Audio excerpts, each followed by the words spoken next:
Bonjour, la paracha qu'on lira Be'ezrat Hashem ce Shabbat, parashat Bo. Dans la paracha dans Perek Yud Pasuk Hei, c'est marqué Vechisa et Ein Haaretz Velo Yochal Lirot et Haaretz. Que les sauterelles ils sont venus tellement nombreux qu'ils ont couvert toute la terre et on ne pouvait plus voir la terre. Donc Liyakar, il explique ce pasuk, il dit comme ça que les sauterelles ils étaient tellement nombreux qu'ils ont fait un genre de nuage épais, que le soleil ne pouvait plus éclairer la terre, il n'avait plus de lumière, il avait une obscurité à cause de ces nuages des sauterelles. Et on ne pouvait pas voir la terre, tellement il faisait noir qu'on ne pouvait pas voir la terre. Et c'est pour cela, il faut continuer le pasuk que c'est marqué Ve'achal et yeter hapeleta nish'eret lachem min habarad Ve'achal et kol ha'etz hatzomeach lachem min asadeh. Il faut continuer le pasuk. Pourquoi? Parce que le pasuk dans la suite dit à cause de cette obscurité, les sauterelles ils ont consommé tout le reste des herbes et des fruits et des légumes qui restaient en Égypte. Alors la Gemara, elle pose la question et elle dit comme ça dans Yom HaPajaïn Dalet Amoud Bet, dit quel rapport que les sauterelles ils ont formé un nuage, il y avait une obscurité totale sur l'Égypte et à cause de ça, suite à ça, les sauterelles ils ont mangé tous les herbes et tous les fruits et tous les légumes qui a quel rapport? Là-bas la Gemara elle répond qu'il y a des gens qui mangent avec les yeux, c'est-à-dire qu'ils remplissent l'assiette parce qu'avec leurs yeux ils croient que je pourrais manger tout ça. Et il y a des gens qui mangent avec le ventre, ils savent exactement la quantité qu'ils vont consommer. Là-bas la Gemara dit que la plus grande partie des gens mangent avec les yeux. Ils remplissent le plat comme ça. Et là-bas la Gemara dit qu'un aveugle, il mange plus qu'un voyant. Pourquoi? Parce qu'un aveugle, il ne voit pas la quantité de nourriture qu'il a dans son plat. Il ne peut pas manger avec ses yeux. Alors, ça ne le rassasie pas. Au moment que tu vois déjà un plat rempli, ça te rassasie. L'aveugle, il ne se rassasie pas. Alors, un aveugle, il mange beaucoup plus qu'un voyant. Ici, les sauterelles, ils ont formé une obscurité sur la terre d'Égypte, que les sauterelles qui étaient sur la terre, ils ne voyaient pas qu'est-ce qu'ils consommaient. Alors, ils devenaient comme des aveugles. Et on a dit qu'un aveugle, il mange beaucoup plus qu'un voyant. Et c'est pour ça, c'est marqué au début de Passouk, que les sauterelles, ils ont caché le soleil. Et la suite de Passouk, c'est marqué qu'ils ont mangé toute la nourriture qu'il y a en Égypte. Quel rapport? Non, ils ont caché, ils sont devenus aveugles. Et un aveugle, il mange beaucoup plus qu'un voyant. Parce qu'il ne se rassasie pas avec ses yeux. Comme ça, il explique le Keli Yakar. Il y a une Gemara dans Shabbat Perek Kuf Vav, Amoud Bet, c'est Rashi là-bas dans Dibour Amatril Chagavim, les sauterelles. Il dit concernant, on n'a pas le droit de chasser Shabbat. On n'a pas le droit de chasser Shabbat. Mais on a le droit de chasser une sauterelle pendant le mois de Nissan. Pourquoi?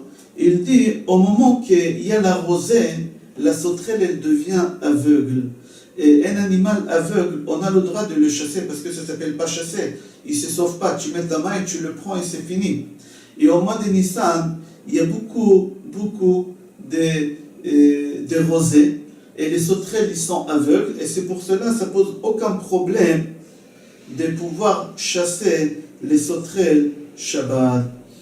Alors, il faut savoir qu'au moment qu'il y avait la sauterelle en Égypte, c'était à l'époque où il y avait beaucoup de rosées. Et puisqu'il y a beaucoup de rosées, les sauterelles ils sont devenus aveugles d'eux-mêmes. Ça, c'est une autre explication, pas d'après le Kliyakar qu'on a expliqué tout à l'heure qu'ils ont formé un nuage et il y avait une obscurité. Là-bas, ici, la Gemara Shabbat, Rashi, pardon, donc Gemara Shabbat dit qu'eux-mêmes ils étaient aveugles avant que déjà il y a un nuage qui a été formé. Même sans ce nuage-là, ils étaient aveugles à cause de la rosée. Et c'est pour cela, comme ils étaient aveugles, ils ont mangé tous les restes des fruits et des légumes qui restaient en Égypte. Le Baal HaTurim dit que cette plaie-là, elle s'est arrêtée pendant le Shabbat.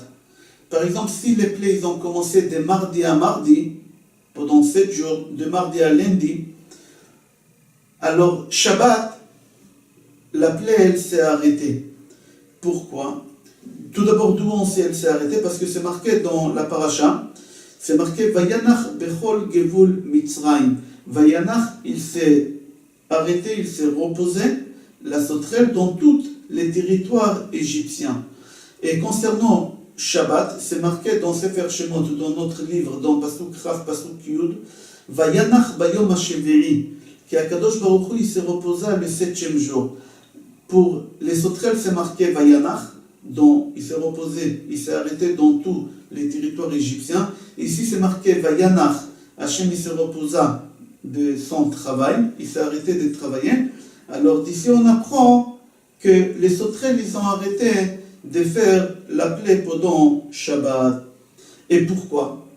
Pourquoi cette plaie-là, elle s'est arrêtée pendant Shabbat? Dans Tana Divé, Eliyahu Perek Zayin, c'est marqué, Akadosh Baruch Hu, dans chaque plaie qu'il a donné aux Égyptiens, il leur a donné pas des plaies comme ça. Chaque plaie, elle avait une raison.